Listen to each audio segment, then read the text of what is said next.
ದಕ್ಷಿಣ ಕನ್ನಡದಲ್ಲಿ ಕೋಮು ಸಂಘರ್ಷದ ಬೆನ್ನಲ್ಲೇ ಇದಕ್ಕೆ ಕಡಿವಾಣ ಹಾಕೋ ನಿಟ್ಟಿನಲ್ಲಿ ಈಗಾಗಲೇ ಜಿಲ್ಲಾಡಳಿತ 36 ಜನರಿಗೆ ಗಡಿಪಾರು ಶಿಕ್ಷೆಯನ್ನ ವಿಧಿಸಿದೆ. ದಕ್ಷಿಣ ಕನ್ನಡದಲ್ಲಿ 36 ಜನರ ಗಡಿಪಾರಿಗೆ ಈಗ ಕಾನೂನು ಪ್ರಕ್ರಿಯೆ ಶುರುವಾಗಿದೆ. ಅರುಣ್ ಕುಮಾರ್ ಪುತಿಲಾ, ಮಹೇಶ್ ಶೆಟ್ಟಿ ತಮರೋಡಿ, ಭರತ್ ಕುಂಬ್ಡೇಲು ಜೊತೆಗೆ 15 ಜನ ಮುಸ್ಲಿಮರ ಗಡಿಪಾರು ಕೂಡ ಈ ಪ್ರಕ್ರಿಯೆ ಈಗ ಶುರುವಾಗಿದೆ. ಗಡಿಪಾರು ಆದೇಶಕ್ಕೆ ಈಗ ಹಿಂದೂ ಮುಖಂಡರಾಗಿರುವಂತಹ ಅರುಣ್ ಕುಮಾರ್ ಪುತಿಲಾ ವಿರೋಧವನ್ನ ವ್ಯಕ್ತಪಡಿಸಿದ್ದಾರೆ. ಕಾಫಿನಾಡು ಚಿಕ್ಕಮಗಳೂರಲ್ಲೂ ಕೂಡ 4 ಗಡಿಪಾರಿಗೆ ಆದೇಶ ನೀಡಲಾಗಿದೆ. 3 ಎನ್ಆರ್ಪುರದವರು ಹಾಗೂ ಓರ್ವ ತರೀಕೆರೆಯವ ಈಗ ಗಡಿಪಾರಾಗಿದ್ದಾನೆ. ಒಟ್ಟಾರೆಯಾಗಿ ಕೋಮು ಸಂಘರ್ಷವನ್ನ ತಡೆಗಟ್ಟುವಂತಹ ನಿಟ್ಟಿನಲ್ಲಿ ಸುಮಾರು 35 ಜನರ ಗಡಿಪಾರಿಗೆ ಈಗಾಗಲೇ ಕಾನೂನು ಪ್ರಕ್ರಿಯೆ ಶುರುವಾಗಿದೆ. ಆ್ಯಂಡ್ ಅದರಲ್ಲಿ ಪ್ರಮುಖವಾದಂತಹ ಹಿಂದೂ ಮುಖಂಡರ ಹೆಸರೇ ಇದೆ. ಅರುಣ್ ಕುಮಾರ್ ಪುತಿಲಾ, ಮಹೇಶ್ ಶೆಟ್ಟಿ ತಿಮರೋಡಿ, ಭರತ್ ಕುಂಬ್ಡೇಲು, ಇದರ ಜೊತೆಗೆ 15 ಜನ ಮುಸ್ಲಿಂ ಮುಖಂಡರ ಹೆಸರು ಕೂಡ ಇದೆ ಈ ಗಡಿಪಾರ್ನ ಲಿಸ್ಟ್ನಲ್ಲಿ. ಇವರೆಲ್ಲರ ಗಡಿಪಾರ್ನ ಪ್ರಕ್ರಿಯೆ ಈಗ ಶುರುವಾಗಿದೆ.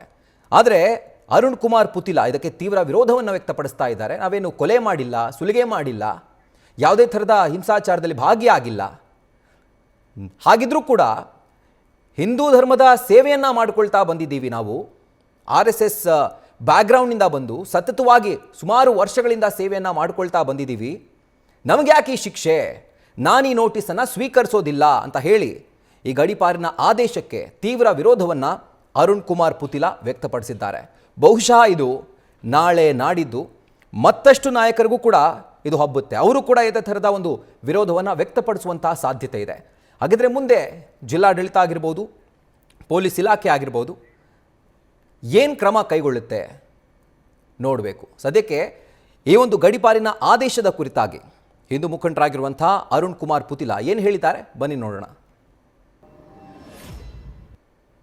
ಸಿದ್ದರಾಮಯ್ಯ ಸರ್ಕಾರ ಕರ್ನಾಟಕದಲ್ಲಿ ಬಂದ ನಂತರ ನಿರಂತರವಾಗಿ ಹಿಂದೂ ವಿರೋಧಿ ಧೋರಣೆಗಳು ಮತ್ತು ತುಷ್ಟೀಕರಣದ ರಾಜಕಾರಣ ನಡೀತಾ ಇರುವಂಥದ್ದು ನಮಗೆಲ್ಲರಿಗೂ ಗೊತ್ತಿದೆ. ನಾನು ಕಳೆದ 30-35 ವರ್ಷಗಳಲ್ಲಿ ಸಾಮಾಜಿಕ ಜೀವನವನ್ನು ಮಾಡ್ತಾ ರಾಷ್ಟ್ರೀಯ ಸ್ವಯಂ ಸೇವಕ ಸಂಘದ ಸ್ವಯಂ ಸೇವಕನಾಗಿ ಸಾಮಾಜಿಕ ಕೆಲಸ ಕಾರ್ಯಗಳು ಜೊತೆಗೆ ಹಿಂದೂ ಧರ್ಮದ ಮತ್ತು ಹಿಂದೂ ಸಂಘಟನೆಯ ಕೆಲಸ ಕಾರ್ಯವನ್ನು ನಿರ್ವಹಿಸಿದ್ದೇನೆ. ಯಾವುದೇ ರೀತಿಯ ದರೋಡೆ, ಕೊಲೆ ಪ್ರಕರಣಗಳಲ್ಲಿ ನಾನು ಶಾಮೀಲಾಗಲಿಲ್ಲ. ನಾನು ಯಾವುದೇ ಕಾರಣಕ್ಕೂ ಕೂಡ ಇದನ್ನು ಸ್ವೀಕಾರ ಮಾಡೋದಿಲ್ಲ. ಸರ್ಕಾರದ ಕಡೆಯಿಂದ ನನ್ನ ವಿರುದ್ಧ ಯಾವುದೇ ಪ್ರಕರಣಗಳನ್ನು ದಾಖಲು ಮಾಡಿದರೂ ಕೂಡ ಅದನ್ನು ಸವಾಲಾಗಿ ಸ್ವೀಕಾರ ಮಾಡಿ ಮತ್ತೆ ಧರ್ಮವನ್ನು ಮತ್ತು ಸನಾತನವಾಗಿರ್ತಕ್ಕಂಥ ಹಿಂದೂ ಧರ್ಮದ ವಿಚಾರದಲ್ಲಿ ಯಾವತ್ತೂ ಕೂಡ ರಾಜಿಗೆ ನಾನು ಸುತಾರಾಮ್ ಒಪ್ಪುವುದಿಲ್ಲ ಅನ್ನತಕ್ಕಂಥ ವಿಚಾರವನ್ನು ಅತ್ಯಂತ ಸ್ಪಷ್ಟವಾಗಿ ಇವತ್ತು ಆಡಳಿತ ವ್ಯವಸ್ಥೆಗೆ ತಿಳಿಸ್ತಾ ಇದ್ದೇನೆ. ಸುಹಾಸತ್ಯ ಆಗಿರತಕ್ಕಂಥ ಸಂದರ್ಭದಲ್ಲಿ ಮತ್ತು ನಂತರ ನಡೆದಿರ್ತಕ್ಕಂತಹ ಬೆಳವಣಿಗೆಯಲ್ಲಿ ಸಾಮಾಜಿಕ ಜಾಲತಾಣಗಳಲ್ಲಿ ಹೆಣವನ್ನು ಮುಗಿಸುವುದರ ಮೊದಲೇ ಮತ್ತೊಂದು ಹೆಣ ಬೀಳಬೇಕು ಅನ್ನತಕ್ಕಂಥ ಸಂದೇಶವನ್ನು ಕೂಡ ಸಾಮಾಜಿಕ ಜಾಲತಾಣಗಳಲ್ಲಿ ಕೊಟ್ಟಿರ್ತಕ್ಕಂಥ ವ್ಯಕ್ತಿಗಳ ಬಗ್ಗೆ ಇಲಾಖೆ ಯಾವ ಕ್ರಮವನ್ನು ಕೈಗೊಂಡಿದೆ ಅನ್ನತಕ್ಕಂಥ ಪ್ರಶ್ನೆಯನ್ನು ಈ ಸಂದರ್ಭದಲ್ಲಿ ಮಾಡ್ತಾ, ಯಾವತ್ತೂ ಕೂಡ ಈ ರೀತಿಯ ಧೋರಣೆಗಳು ಮತ್ತು ಕಾರ್ಯಕರ್ತರ ಮೇಲಿನ ದಬ್ಬಾಳಿಕೆಗಳಿಗೆ ದಕ್ಷಿಣ ಕನ್ನಡ ಜಿಲ್ಲೆಯ ಡೀಟೇಲ್ಸ್ ಅನ್ನು ಕೊಡ್ತಾರೆ ನಮ್ಮ ಪ್ರತಿನಿಧಿ ಕಿರಣ್. ಈಗ ಗಡಿಪಾರ್ನ ಆದೇಶವನ್ನು ನಾನು ಸ್ವೀಕರಿಸೋದೇ ಇಲ್ಲ ಅಂತ ಹೇಳ್ತಿದ್ದಾರೆ ಅರುಣ್ ಕುಮಾರ್ ಪುತಿಲಾ ಅವರು. ಹಾಗಿದ್ರೆ ಅಲ್ಲಿನ SP ಆಗಿರ್ಬೋದು ಅಥವಾ ಪೊಲೀಸ್ ಇಲಾಖೆ ಯಾವ ಥರ ಕಂಟ್ರೋಲ್ ಮಾಡ್ತಾರೆ ಮುಂದಿನ ದಿನಗಳಲ್ಲಿ, ಅಥವಾ ಮುಂದಿನ ಸ್ಟೆಪ್ ಇಲಾಖೆಯಿಂದ ಏನಿರುತ್ತೆ ಅಂತ ಡೀಟೇಲ್ಸ್ ಕೊಡೋ ಹಾಗಿದ್ರೆ. ರಾಹುಲ್, ಇತ್ತೀಚಿನ ದಿನಗಳಲ್ಲಿ ದಕ್ಷಿಣ ಕನ್ನಡ ಜಿಲ್ಲೆಯಲ್ಲಿ ಆಗ್ತಿರುವಂತ ಬೆಳವಣಿಗೆಗಳು ಹಾಗೇನೆ ಕೋಮು ಸಂಘರ್ಷಕ್ಕೆ ಏನಾದ್ರೂ ಎಡೆವಾಗುತ್ತಾ ಅನ್ನುವ ಒಂದು ಆತಂಕ ಎಲ್ಲರಲ್ಲೂ ಇದೆ. ಈ ಹಿನ್ನೆಲೆಯಲ್ಲಿ ಜಿಲ್ಲಾಡಳಿತ ಹಾಗೇನೆ ಪೊಲೀಸ್ ಇಲಾಖೆ ಕೆಲವು ಕಟ್ಟುನಿಟ್ಟಿನ ಕ್ರಮಗಳನ್ನ ಕೈಗೊಳ್ತಾ ಇದೆ. ಅದರ ಪ್ರಕಾರ ಕಾನೂನಾತ್ಮಕವಾಗಿ 36 ಜನರನ್ನ ಗಡಿಪಾರು ಮಾಡಲಿಕ್ಕೆ ಒಂದು ಲೀಸ್ಟ್ ಅನ್ನು ರೆಡಿ ಮಾಡಲಾಗಿದೆ. ಅದರಲ್ಲಿ ಹಿಂದೂ ಸಂಘಟನೆ ಮುಖಂಡರು ಹಾಗೇನೆ ಮುಸ್ಲಿಂ ಸಂಘಟನೆ ಮುಖಂಡರುಗಳನ್ನ ಕೂಡ ಒಳಗೊಂಡಿರುವಂತಹ ಲೀಸ್ಟ್ ಅದು. ಅದರಲ್ಲಿ ಬಿಜೆಪಿ ಉಪಾಧ್ಯಕ್ಷ ಅರುಣ್ ಕುಮಾರ್ ಪುತಿಲಾ ಅವರ ಹೆಸರು ಕೂಡ ಇದೆ. ಅವರನ್ನ 6ನೇ ತಾರೀಕು ಒಳಗಡೆ ಬಂದು ಅವರೇ ಖುದ್ದಾಗಿ ಅಥವಾ ನ್ಯಾಯವಾದಿಯೊಟ್ಟಿಗೆ ಬಂದು ಅವರ ನೋಟಿಸ್ಗೆ ಉತ್ತರ ಕೊಡಬೇಕು.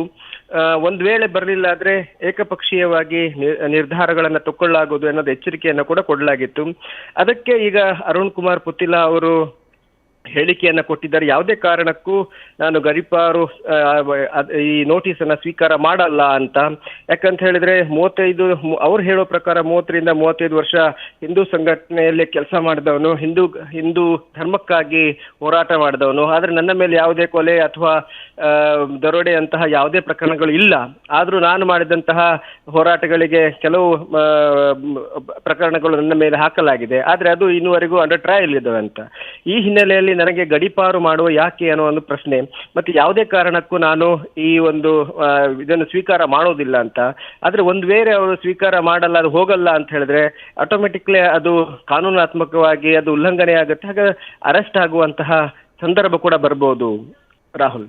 Right Kiran, thank you ಡೀಟೇಲ್ಸ್ಗೆ.